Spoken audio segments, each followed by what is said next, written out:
Hello, everyone. I want to welcome you to DBFF Presents Soul Talk. My name is Linda Eady. I'm the Director of Film Programming for the Denton Black Film Festival. First, we want to do a shout out to our sponsor, NBC5 Connects Us. We really appreciate their support. Now, today, our conversation is going to be the art of the short film. So we're going to go ahead and jump right into it. Calvin J. Walker will be our moderator today. He is a filmmaker based in Dallas-Fort Worth. He's been active in the indie film industry since 2012, and he has written for producers from various parts of the world. He's directed a multitude of projects in the short film and web series space.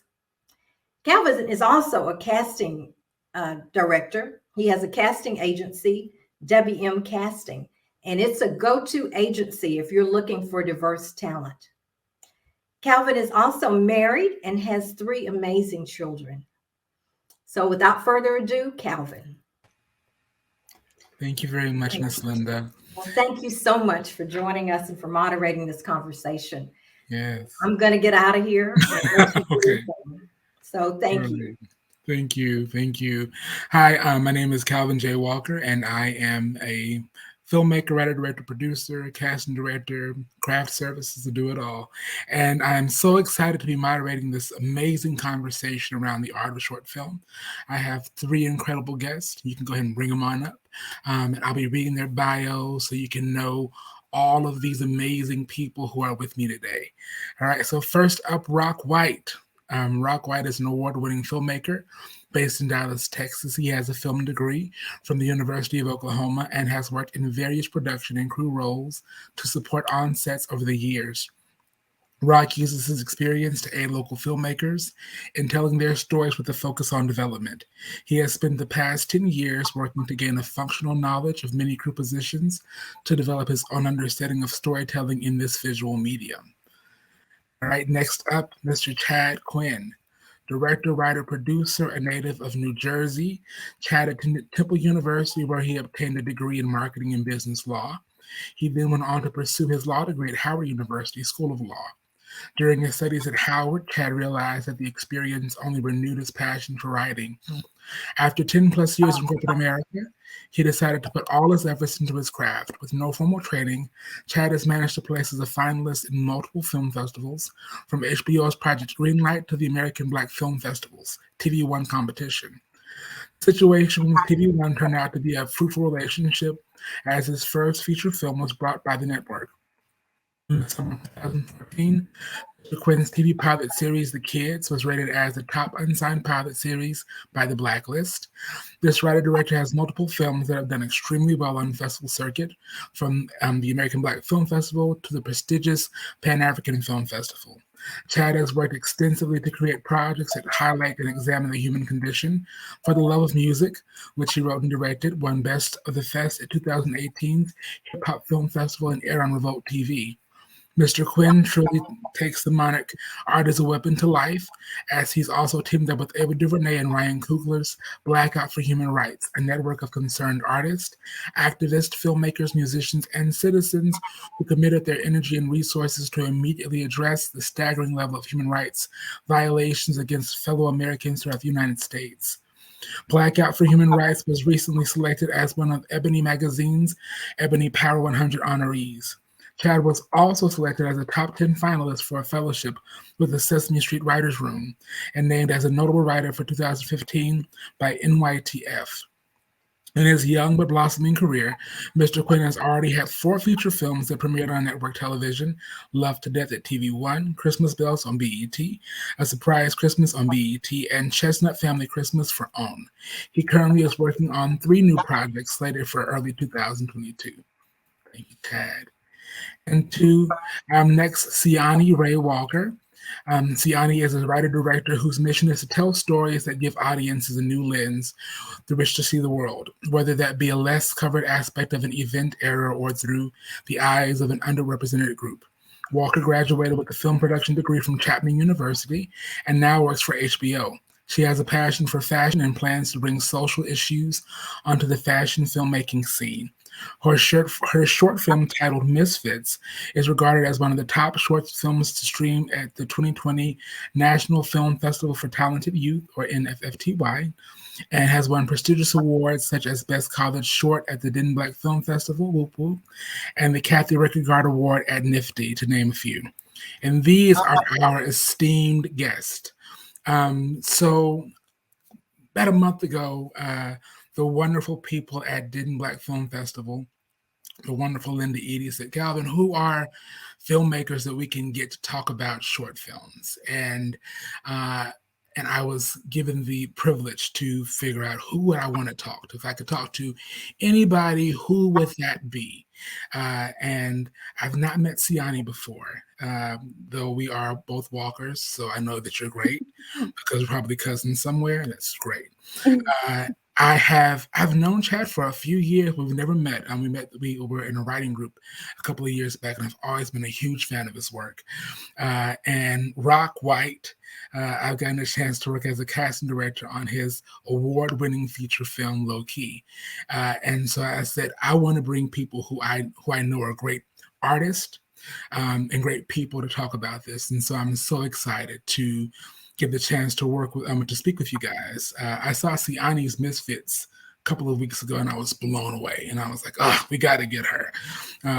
Such beautiful work, beautiful, beautiful work. Absolutely. So short films, right? What drew you to short film? First question, what is your favorite short film? Favorite short film? I'll start. My favorite, probably the one that resonates with me the most is they call it Sling Blade. I believe is what the actual title was. It was the inspiration for the movie Sling Blade. And so when you watch it, and there's a part one and a part two. Part one specifically did such a fantastic job with just laying out the scene and the setting. I would lean towards that as being inspirational in how to set up a short film. Definitely, if your goal is to eventually move it into a shorter to gain interest in moving it. I mean, make it a feature and gaining interest in making it a feature. Very cool. My favorite short film is called The Long Goodbye. It's directed by Anil Karia. It's starring Riz Ahmed. And that film, I was blown away because it's very slice of life. And it shows racism in England against South Asians. And I think that it brings an awareness. It doesn't beat you over the head with the message. It's very much from beginning to end. It's slice of life. You see a family who is trying to get ready for marriage, and it's very clever on the TV. You see brutality happening on the screen, and that makes its way into the events that the family is going through that day. And I think it's one of the most beautifully done and well executed short films that came out in 2020. And it really opens your eyes to what's going on around you. And I think that is one of the most powerful things you can do as a short film with only such a limited amount of time, but to be so powerful in that, I think is incredible. So Long Goodbye. I highly recommend it. Nice. Yeah, I think I'll build off of Ciani. Am I saying that right, Ciani? Yeah. Mm-hmm. Okay, great. This film called Stanhope by a director named Slick Naeem. Slick has done a lot of great work, like working with Power and BMF, but it was the beginning of his career. And I think it's my favorite because it's inspired me to start doing short films. Like, it's about Brooklyn, this time, and I saw the power that you can do in this limited span. Yeah. And how it can propel you as an artist. To this day, I still watch it, go back and watch it every once in a while. It's called Stanhope. And just to watch his trajectory after, using that, it was in the American Black Film Festival, the HBO short films competition. And it just, he went flying right after that was received. So that's probably my favorite. Awesome. Yeah, Stanhope is amazing. So my favorite short, I don't know why I made you all do that, because I have so many, and it's so torturous to ask people to pick their favorite baby. But I think the short that whenever I'm preparing for anything, I go back to is Ava DuVernay's The Door. It was a short fashion film she did for Miu Miu, and star, Queen Alfre Woodard and Gabrielle Union, and so many other wonderful ladies. And there was no dialogue, right? It was just the way that she used camera. It was the performances. It was the fashion that really just told this gorgeous, complete, full story. I think that's the magic of short films, right? So many people say, oh, you do shorts. Why don't you do features? It's like, shorts aren't easy. I know they're short, but shorts are not easy things to accomplish. Not a good short, at least. So with that being said, like, what do you feel is the biggest challenge, right? Not necessarily the biggest difficulty, but the biggest challenge in telling a short story effectively. What would you say that would be for you guys?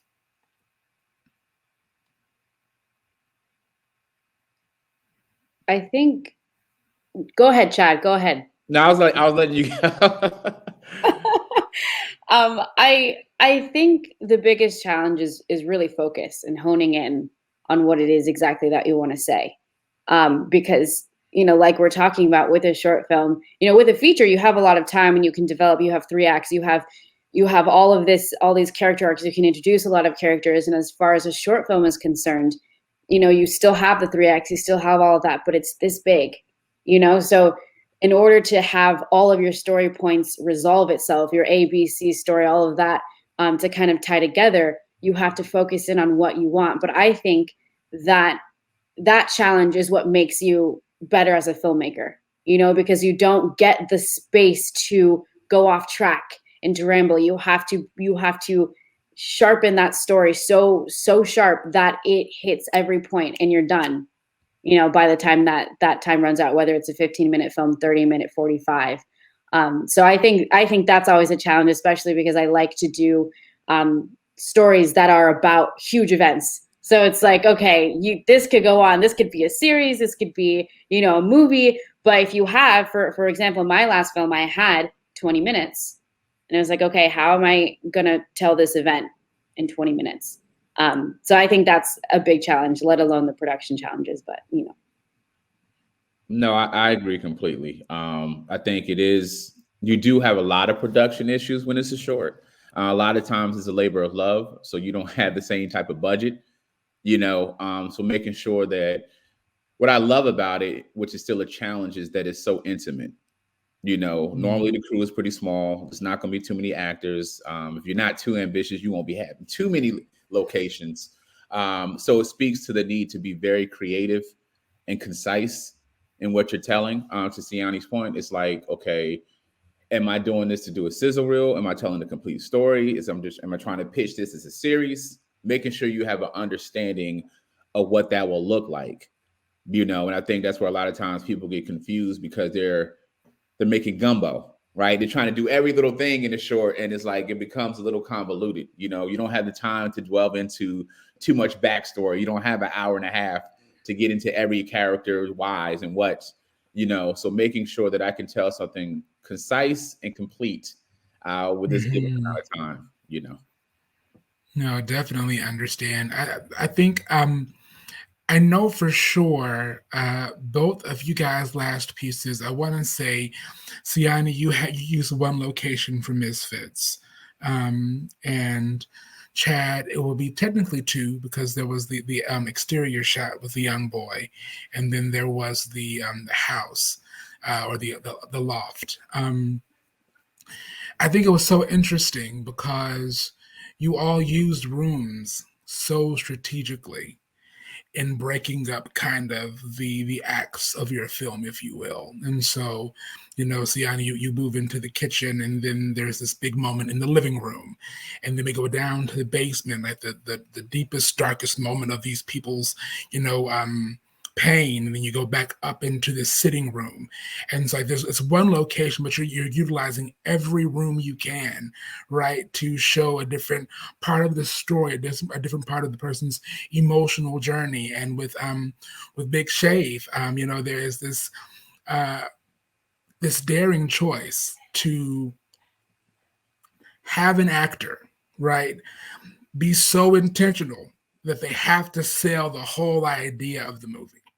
and really utilizing, the mirror and the close-ups and the shaving and all the things, right? The technique of it all. How do you location scout? How does location scouting shift for you when you're making a short film? I think location scouting is important, at any point in the juncture, whether you're doing features or episodics, right? But with the idea that you only have, 10 minutes, 20 minutes to tell this story, and everything in the frame has to do something for it, right? How important is it to you to get the right location? Are there any kinds of is it more specific when shooting shorts, when you're looking for a location and you're doing a one location piece, that you find the right house or the right place to really be a character inside of the story? Well, I think it's a numbers game, right? Like the lower locations, the more they're going to stick out, naturally. But I think that being intentional with every piece of the work, from the lighting to the sound, is necessary in those shorts, right? Because I'm like, the location is a character in itself, so like it's very important. And I've learned from my own mistakes. I made about 10 different shorts, and it's like not, excuse the pun, taking any shortcuts with the short. You know what I mean? So like being there, everything that I do, that I have to look at multiple locations, multiple outfits, multiple actors, because you have to make sure, like, I don't have much time to do this. And I know, because I'm only in that last thing, I did The Big Shave, which actually was a remake of Martin Scorsese's first short film ever. He had one location. He did the bathroom. But I was like, revamping it to how I wanted to do it for my style aesthetically. And I'm like, okay, I just need this other location to make it work, because it was also a silent film. So with no dialogue and these actors, I still had to give them the perfect canvas to play around, to like really highlight what they're trying to tell. So. Awesome. I totally agree with Chad. I think the location tends to be a character in itself. And then it is a numbers game. Also, it comes down to budget as well. I mean, with short films, you don't have as much as you like to. For example, for Misfits, I was like, we're going to do a riot. We're going to do 5 different locations. It's going to take over the span of 2 weeks of this event. And we crunched the numbers and we said, okay, 1 location, no riot. We did that whole archival footage. We went through all of that, but exactly, archival footage. We're going to look to license that. But it was extremely powerful in the storytelling, because now the story is so intimate, and it's about these kids that go through one night, and they're together in this one house. So that made the location scouting even more important, because we're going to be in one house for 20 minutes for 15 scenes. We were going to be in one place. And because it took place in the 60s, we had to make our audience believe that we were in Oakland, even though we were in San Pedro, California. So it was extremely important to find the right house and to use it well. We had all these different rooms, and it's like, you have one location, so you don't want your audience to get bored. So how do you dress the house? How do you use a room? Why use the bathroom? It's not just, okay, let's go to the bathroom because we haven't shot there, but why be in the bathroom? So it just caused us to work a lot harder, but that house absolutely is a character in itself. And it served as a chapter house for the Black Panther. So it was a big undertaking, and it was really fun, but it was as important as finding our cast. Yeah, you can see it. You can really see it in both of the works. Rock has a film that takes place on a train station, like a train platform that they're waiting on the train. And that was silent, gorgeous piece. What about that story kind of drew you to it, and how did you find the right place to shoot it, Rock? What are your thoughts on that? Well, thanks for seeing it anyway. It did go through the festival circuit, and it was well received. It was a silent film, much like I think Chad had mentioned. He had done one. I hadn't done a silent film before, and so a lot of it was driven through metaphors and metaphorically. I think going to the idea being the name of the short was missed opportunities or opportunities, something about missed opportunities. I'm sorry, I can't remember the title of my own short It film. But the happens. idea was to play in that visually, being able to watch us and what that interpretation is, and how we work so hard on things that don't move us forward into what our goals are, that we tire ourselves out, and when the opportunity or our train arrives, we're not prepared, we're not awake, we're not aware, and we miss it. And so I wanted to show that visually in a short span of time. But I guess looping back to location was, for me, I think the idea of missing your train or missing your bus or missing something, we understand. We've missed planes, we've missed buses. We understand the challenges that come along once you do that. And so that's what I was tying it to. But again, echoing what you all have said, location definitely plays a significant role as a character and story. Yeah, absolutely. Absolutely. You guys have, all of you are doing such incredible things inside of different mediums, TV, film. What, if any, right, impact did having the right short film do for your career? How did it change your trajectory if that was the case? I'll say for me, creating short films allowed me to see not only the improvements of the awareness of the things that need to be improved and the things that we can do. Initially, when you go off, I'm sure like everyone else, you may disregard the lighting, or you may disregard the sound or camera movement. But as you begin to tell your stories and you focus and you're more purposeful in driving the emotion of your stories, and then even the location piece to some degree, I think, it's something Ray Walker. What is it? Cindy? Ciani. I'm sorry. Ciani, like you had said, you don't just use a room just to use a room. And I think early on when you're shooting your shorts, you use what's available, what you can get, and then you begin to be more purposeful. So I guess to maybe sum that is that these short films help build your skill set, but also encourage you into seeing the improvements that can be made. And I'd be remiss if I don't mention, because Calvin hasn't, is that he worked on a short film, Retirement Day, which I really, really enjoyed the first 2 or 3 times I've seen it. And so you aspire to get these moments of time and these stories across using these elements. And I think short film is a great way to build that skill set, whether you're writing, producing, acting, whatever your role is. I think those are where you'll see the leaps that you can make. Thank you, but I have to correct. So Cedric Thomas Smith was the writer-director for Retirement Day.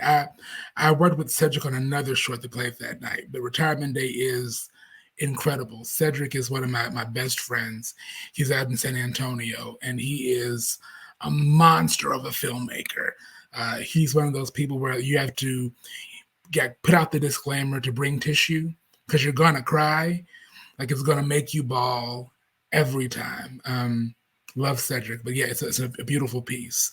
Chad, Ciani, what did short films do, if anything, for your career or to affect the trajectory of it? Ciani, I'm looking at you. Do you want to respond first? I'm like, let me give Chad the floor. Okay, I'll go.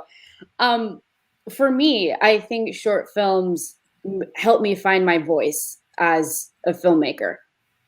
Because like we've been saying, that it's only a short amount of time that you have to tell a story. You have to hone in your storytelling skills. You have to hone in everything that, you start off with a little bit. So I was thinking, especially because I was in school at the time, it was more of, okay, I'm going to go out into the world. I'm going to be a filmmaker, but what is it that I want to say? And what kind of filmmaker do I want to be? That's kind of how I approached shorts. And now I know what I want to do as a filmmaker, how I want, what kind of stories I want to tell, where I want to go with it. And so that short film really, really shaped me. And also, like Rock was saying, it does sharpen your skills and makes you focus on lighting. It makes you focus on all these different aspects of filmmaking, so that when you do eventually end up doing bigger pieces, you kind of have that foundation of, okay, I did the short, and now I'm going to do the more longer form. And this is how I want to approach it. And of course, you always evolve as a filmmaker, but I think this short especially helped me find my voice. Yeah, I'm just piggybacking on both of those thoughts. Like, one, I got into shorts because I'm a writer at my heart before anything, right? And it was just like, I've been writing since I was 14. I didn't go to film school or anything, but I knew I had this passion. But no one knows you, and no one has time to read your 80-page or 120-page novel besides maybe your mother or the church or whoever. So the short was a good way to just first and foremost get exposure, tell your story. You know what I mean? And then if you're blessed enough to get into the festival circuit, and even if you're not in the festival circuit, you go in there, you start to network and everything. So it helped me to be in front of a lot of artists and make a lot of great connections. But to their point, most importantly, it helped me as an artist. I didn't realize how important sound was when I was a writer.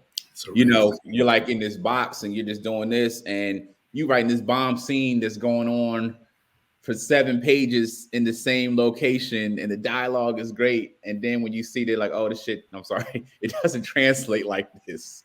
You know what I mean? Like, this is going on too long. You learn how to edit. And you just learn your voice. I tell people all the time, when I see written by, produced by, directed by, shot by, typically those are not the best films. It's a collaborative effort, right? And I learned that I wanted to be a director. I had the vision for it, but I also learned what I'm not great at. You know what I mean? Like, I learned my pockets, like, this is my lane. This is my lane. I shot one of my own. God bless my cinematographer. I shouldn't have shot it. It worked out, but I'm like, no, that's not for me. You know what I mean? So now, even when I'm not in the director's chair and I'm going back working with these networks on scripts, it's so much easier because I'm looking from a producer's eye as well because of the short films I've worked on. You know what I mean? So I don't stay in that writer's bubble because of these experiences. Yeah, that's so true. For all my young filmmakers, all my young artists, I know that the allure to make a feature, right? Like that's the romantic vision. I want to be Spielberg. I want to be Scorsese. I want to be, fill in the blank, right? Before you knew them as Spielberg and Scorsese, they were Steven and Marty trying to figure out how to communicate an idea, how to create a world, how to set a world. And they both did that through learning how to do short films. They both did that in this kind of controlled, experimental environment. One thing that I love about shorts is you have the ability to be a bit more experimental than you would with features, especially if that feature is being produced by somebody else. Okay. When you're playing with other people's money, they don't usually like to let you play too much. So, you getting your iPhone, you getting, your crew of friends together who want to create film, and you saying, hey, let's go shoot something today. Let's write something. Let's put it up. Let's figure out how we can block actors, how we can, figure out what angles we like, what movement we like. Those are the kinds of things that help you put the tools in the toolkit. Okay. It's ambition and aspiration are beautiful things, but when you don't arm yourselves with weapons, right, to be able to fight the battle when you get into what you want to do, you're going to get killed every time. So many people die on the field of ambition because they're really not prepared to wage war. Okay. Every artist here has a horror story of something that's happened to them on a set, of a production that was almost there, and then at the last minute the money fell through, or the location fell through, or the actor fell through. And you have to be able to pick yourself up, realize what your skill set is, realize who's in your Rolodex, who you can call, to continue to make what you want to make. And short films and short form content, even if you're doing web series, things of that nature, it gives you the ability to really shape again your voice, and figure out your workflow process. Okay, not every artist works the same, not every cinematographer works the same, not every director works the same, right? And so you being able to figure out yourself on a small scale right, is the best thing for you. There was a tweet that came out by some person last week. I don't know his name. I'm sorry, person, but you're brilliant, okay? And he said that short films are like filmmakers' mixtapes. And I couldn't agree more. This is us cutting our teeth and figuring out, what we want to say and how we want to say it. And also, even as established filmmakers, it's a good way to work the muscle, right? Work the muscle in a way that isn't as exhaustive as creating something that's a feature or full-length content. So all three of you are working within different disciplines. Chad is like becoming the king of TV1 BET Christmas, like he's taking over holiday. Ciani, a little bird, told me that you were doing some episodic stuff, and I'm not going to say it because I don't know if I can or not, but directing some episodic things for a known network, and Rock put out his first feature last year, Low Key, and it's done incredibly well in the festival circuit. So how did you, taking your all the tools you gained, right, in the short world, how did that really translate to the projects that you're working on now? I know you mentioned a bit of it earlier, Chad, but if there are like any specific scenarios where you were like, somebody else would have folded under the pressure of this, but because I knew something that I could do or something that I could use because I've learned on something else prior. Yeah, I can speak to that briefly without saying anything negative about some of these networks. But how can I say this?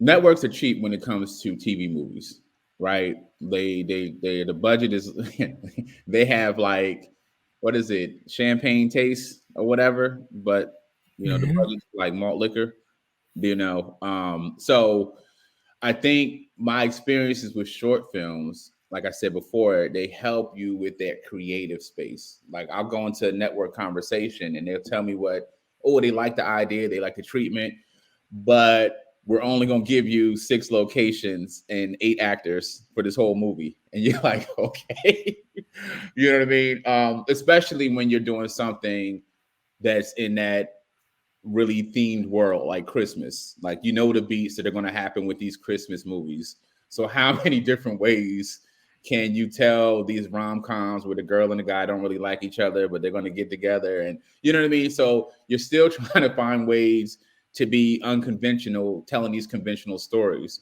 But it's been easier for me to translate because once again, I said I put that producer hat on. So it's like, how can we still make this unique, in this limited amount of space that's been given to me? It's still always a challenge, but I think like without that experience with the short films, I would really be like pulling my hair out to get them what they want. Nice. Ciani Rock, who's next? I think it's the same obstacles that you come across in short films, just translate. And that those are the skills that you need to go forward. For example, I'm thinking budget. I was thinking in school that, okay, the budget's not here now, but wait till I graduate. Then there's going to be money everywhere and I'm never going to have to deal with this again. And we just have to make it one more year, guys.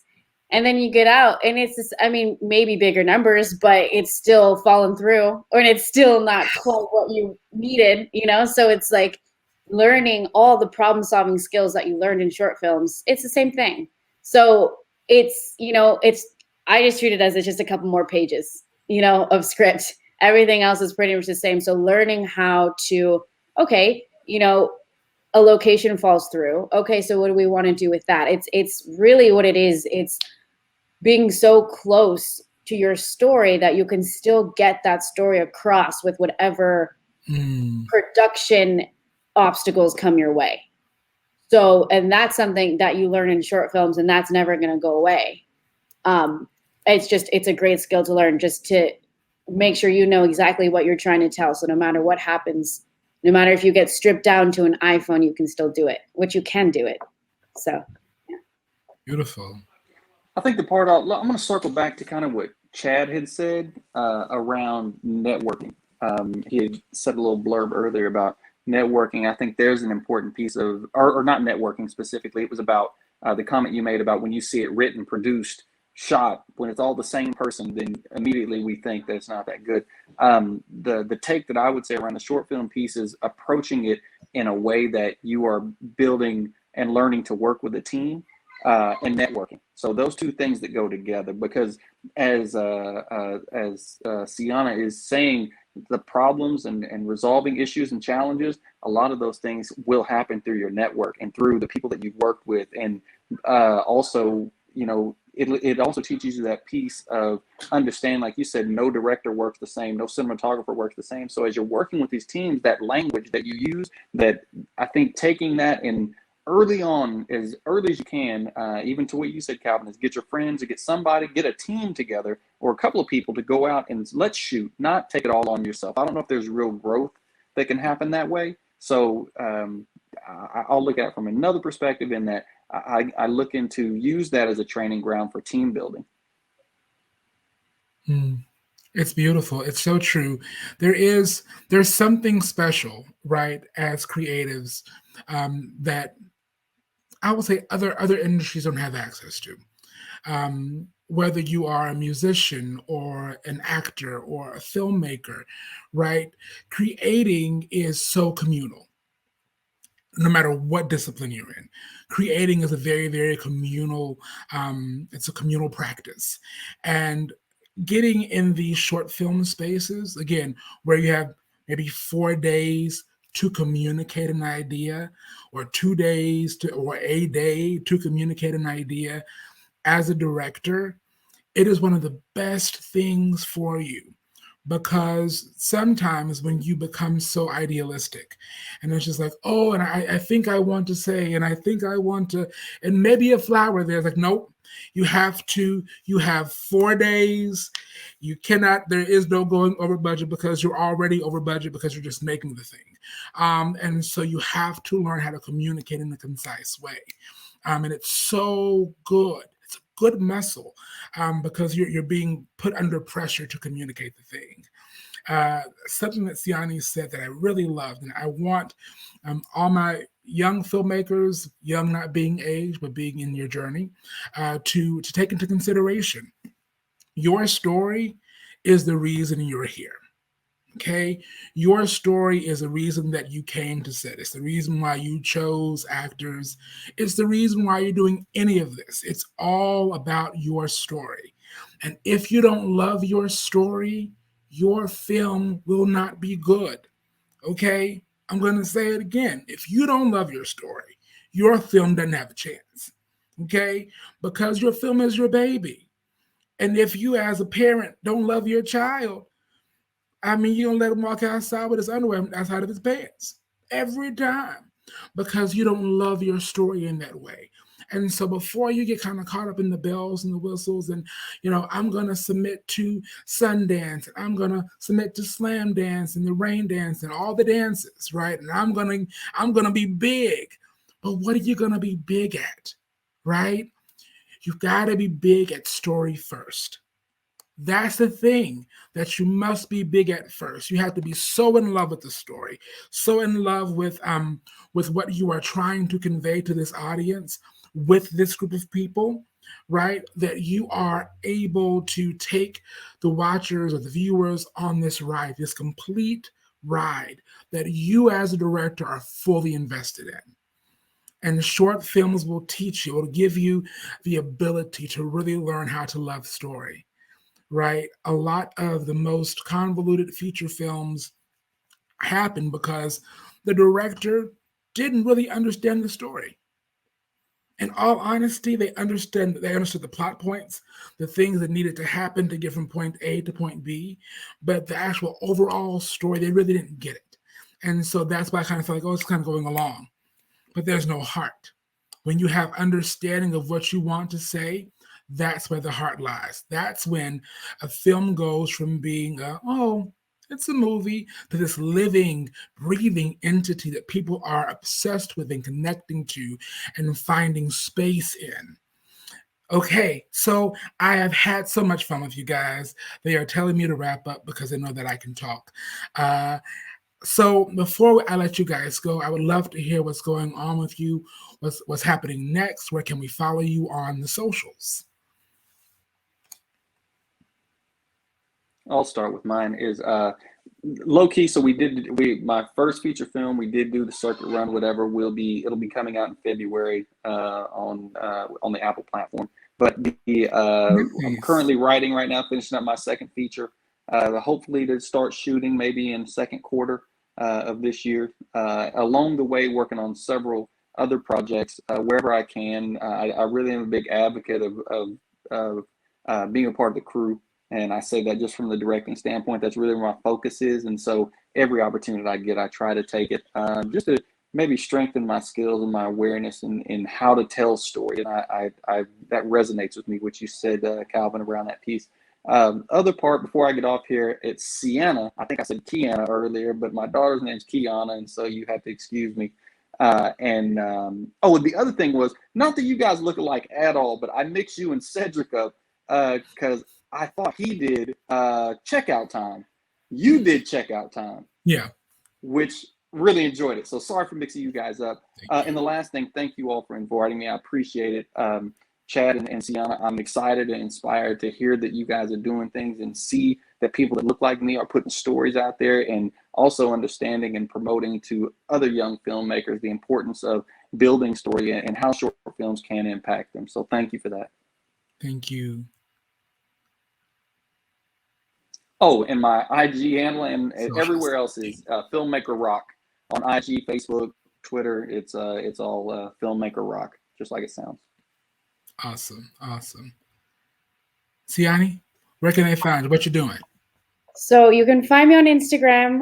It's at Ciani Rey. And that's where I kind of put all of my blasts and what I'm doing and all of that. I am currently working with Panavision and DBFF on their new Voice and Vision series. So I have a new film coming out. We actually go into production in a couple weeks. I'm very excited. So we're doing that. And then also my film Misfits is we've finally gone through the full festival circuit, so it is now available for everyone to watch. It was streaming on Shudder, the streaming service that it's the horror and thriller streaming service. It might not be available anymore. It was a limited time, but it was a little bit of a distribution deal, so it was fun. And yeah, that's pretty much. And I have a bunch of projects in development, of course, but actively I'm doing that Panavision Voice and Vision series. Awesome, thank you. Yeah, no, this is a blessing, man, to share the stage with you guys. I'm excited, Ciani, Rock, Calvin, for all the work you guys are doing. So I do want to stay connected. I have a weird relationship with social media. I'm not a fan of it, but I come in and out. So it's Cuddy Q on social media. I have a movie right now, Christmas movie with Own, Christmas with the Chestnuts, that is out now. And then pitching multiple projects. Got a movie with Hallmark, a movie with Tubi, and we're looking for a distributor for the third movie for next year.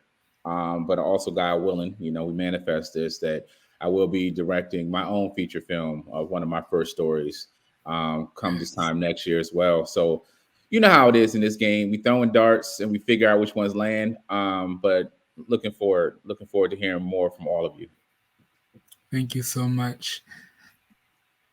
Were you going to say something, Ciani? Yes, I just wanted to say thank you so much for having me and for having us. It's such a pleasure to be next to you, Chad and Rock and Calvin, and just hearing what you guys are up to is so inspiring. Having just graduated college last year, I'm like, oh, this is so amazing that you guys are doing so much. So I'm definitely following your careers, and I'm excited. Thank you. Thank all of you for being here. It has been such a blessing to share space with you guys.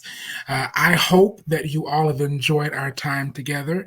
Thank you, DBFF. Thank you, Linda, for allowing me the platform to share the art of short film with your amazing audience.